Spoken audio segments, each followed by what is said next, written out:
As the old saying goes, everyone has a story. Sophie Pole has a great one. Poland during the Cold War was not easy on anyone.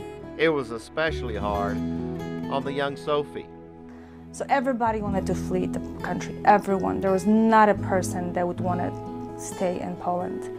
Getting to America was the easy part. Surviving here was the hard part. With no money and no job and not being able to speak English, it proved difficult in the beginning in cold Chicago. Chicago, it was not easy without no language, no references, no driver's license, and no money, and not knowing the language. You take any kind of job you can just get.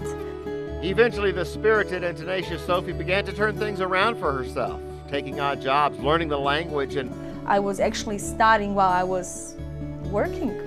Talking to little kids made much more easier because they just little, they don't judge you, they don't laugh at you. She was almost an overnight success as one of Chicago's leading estheticians, as her methods were taking Chicago by storm. Yes, as humble as I wanted to be, I have to say I was very, very good and very popular.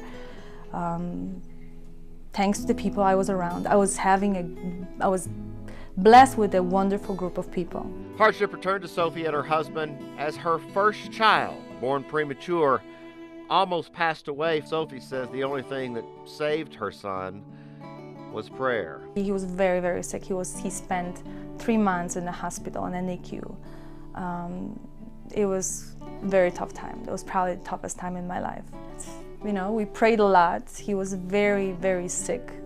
Just when things turned for the better with her son and her esthetician business skyrocketing, she didn't plan on getting ill, but this illness required the family to move. So within weeks, Robert and Sophie left her incredibly successful esthetician business and moved to El Paso.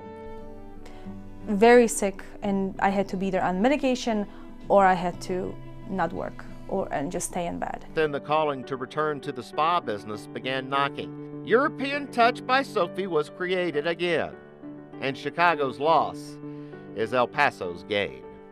It's if you love something, I think you're achieving this. And I think love is truly what you put in.